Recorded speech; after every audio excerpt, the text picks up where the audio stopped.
Motel Hell is the 1980 horror film distributed by United Artists. The film is treated as somewhat of a horror satire due to the limited budget of the film. It was thought that the most impact could be treated in this form or fashion. The film itself does take place in a motel called Motel Hello, which happens to have an odd flickering which makes the motel title or similarity to the name Motel Hell. We do have actor Rory Calhoun in the title role, who is playing Farmer Vincent, who is somewhat of a local celebrity for his smoked meats. Of course, the secret to his meats are, of course, a combination of pork and human flesh. Farmer Vincent does have a variety of traps set out near his motel or farmland. That way he can catch victims in order to continue sustaining his meat smoking business. At the beginning sequence of the film, we do see him shoot out the tires on a motorcycle. The man himself is fabled to have been dead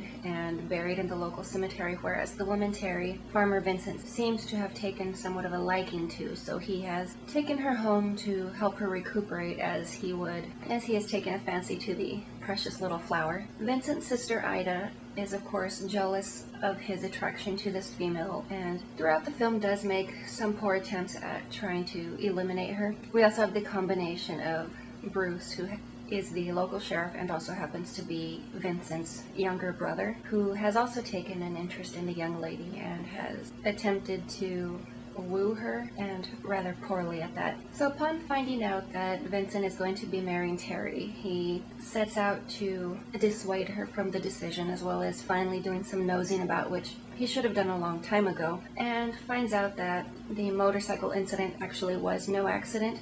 He does present this information to Terry. Along the way, Terry is taken over to the meat smokehouse. She is obviously finally told the secret of the meats, and also having her life threatened as well now that the nosy brother Bruce has not been able to mind his own business and has been messing around with some other fellow's girl. Bruce is then forced to kill his own brother. Vincent, being the kind person he is, tells him about the secret garden where he happens to plant his victims, which are basically just the persons he has abducted. They're basically just buried from the neck down and have their vocal cords cut, which is somewhat of a very odd and humorous gurgling that the victims do make when they are being fed or have the potato sacks removed from their heads. It's somewhat of a humorous moment in the film. Regardless, Terry, rather than deciding to keep the smoking business alive, says that they should burn the motel and leave the place.